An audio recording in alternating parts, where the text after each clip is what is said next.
Hey guys, Patrick at Patriot Homestead. Yep, still in Florida. Can't wait to get up there to my homestead in Missouri. But anyways, we were doing the project about the enclosed trailer, cargo trailer that I was working on. So what I want to do is I'll show you what I've done. I went ahead and got all the screws out. I took a wire brush and brushed all the rust, and then primed it with the Rust-Oleum heavy-duty rust spray paint. So I got all that done, and I went ahead and put the sprayed the black paint on everything except the top. I haven't done the top yet. That's going to be done today, and hopefully I'll take the floor out today and prep the beams that go across and get that ready for the flooring. I went ahead and weighed my options, and I decided that I'm not going to buy the pressure-treated 4x8 sheets of plywood from either the big box stores because they're crap. They delaminate, and I don't want to put something that's going to rot underneath. So what I'm going to do is I'm going to replace it with Advantech, very good OSB. And then I started thinking, well, what kind of plastic sheeting maybe might help if I put a piece of plastic sheeting underneath and then put the boards down, screw them down, and prevent any kind of water from splashing up. And then I started thinking, well, Lowe's has the vinyl sheet flooring. Of course, it's cheap, but it's $5.88 a linear foot. So what I'm going to do is I'm going to go ahead and get myself a 13 linear feet of this pebble-like rock-looking vinyl flooring. And I'm going to get 13 feet long, and then I'll cut it down the middle, which will give me 6 feet inside and 6 feet on the underside of the Advantech. So I'm going to sandwich that in basically the vinyl, and it should eliminate any of the problems I have with the OSB swelling after a while. But even Advantech is really awesome because I have it on my other little trailer for sidewalls, and it hasn't swelled up at all. It's done really well. So I figure for the same price I'm going to do that. Anyways, let me show you around what I've done so far, and then we'll get back later on and show you what I get done today. Anyways, again, this is Patrick at Patriot Homestead. Yes, not in Missouri right now, but in Florida. Anyways, here we go. So you can see in the back, I've painted it all except the very top. I haven't done the top yet. I won't be able to do that until I get the floor in, so I can put a ladder up there and get it done properly. I've got all the ribs that are exposed in the 2x4 supports, or studs. They're called studs. They're all painted, but as you can see on the top, it's still rusted. And you can look at it this way. It's rusted, but I'm going to brush that after I get the floor in, and then I'll paint that the same way as I did the other. And as you can see, it's all been painted. And I'm going to talk about this brakes here. As you can see down in here, I found out this is a Dexter torsion axle, which is great, 3,500 pounds.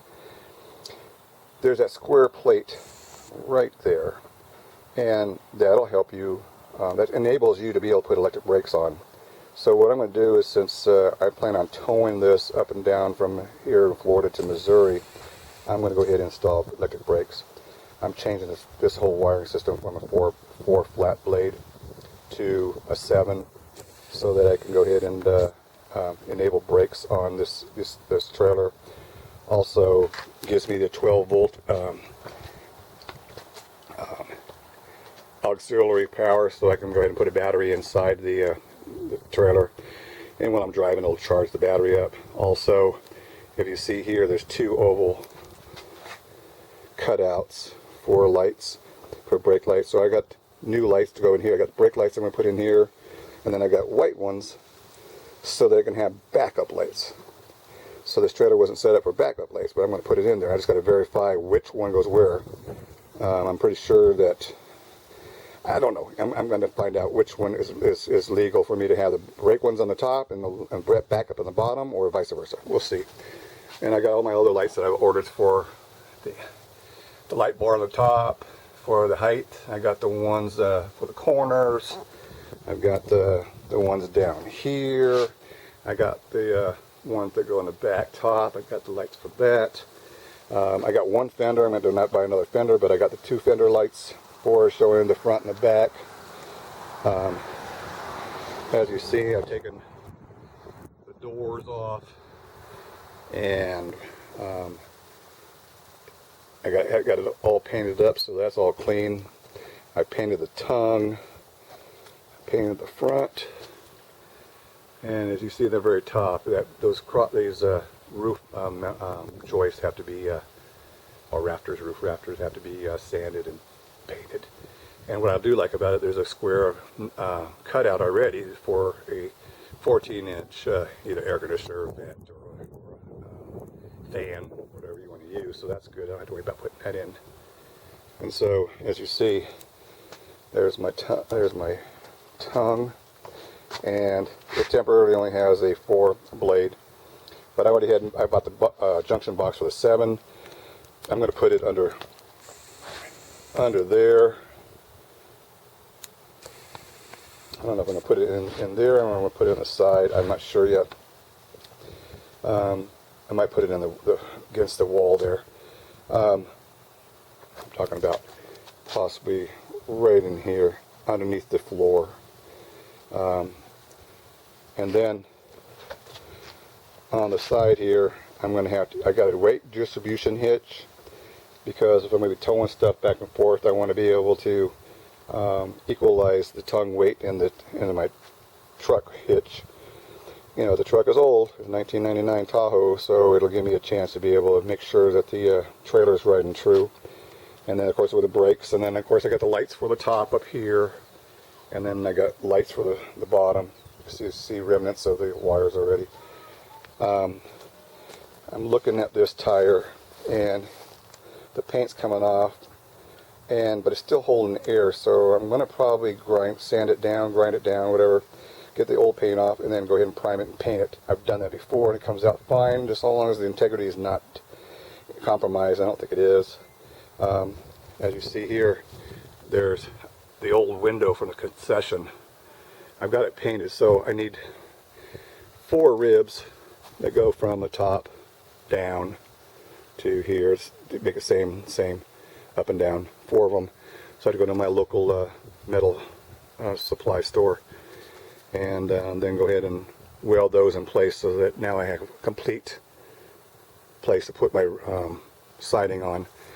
I'm hoping the siding that I got with the trailer is the right one, because it looks like it's 3 feet wide, and I hope I can use it, because usually it's either 2 foot or 4 foot wide sheets, and I don't know what this 3 foot wide crap is. Well, I don't know. I'll have to find out. I'm hoping, I don't mind a little overlapping, but I don't want so much that it wastes, 30% of my siding. So I don't know yet. We'll find out.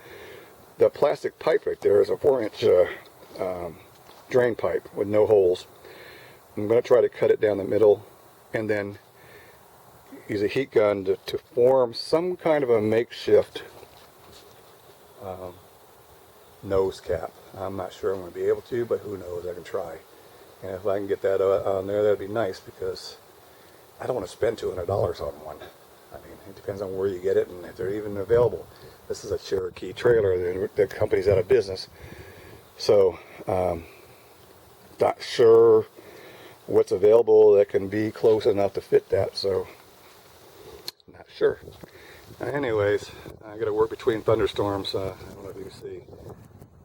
A lot of clouds, and it's a little dark over there. And right now, I did most of the painting yesterday, and of course what happened, an hour after I finished painting, it started poured. But it was still enough time for that the paint to go ahead and adhere to the metal, so I had no problems at all. In fact, all the water beaded on the paint, so that was good.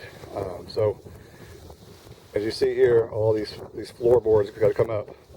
There's 2 that are 70 inches by 48 inches. One is a 39 and 48 inches, and this one here is, I believe, it's 15 and 70 inches. So that's what I got to do today. And when I get done taking the boards off, I'll go ahead and take a look and inspect the beams that are going across, support beams, and then we'll see what happens, and we'll go from there. This is Patrick at Patriot Homestead. I'll get back with you when I get to the next step. I hope you have a good day and God bless you. Bye.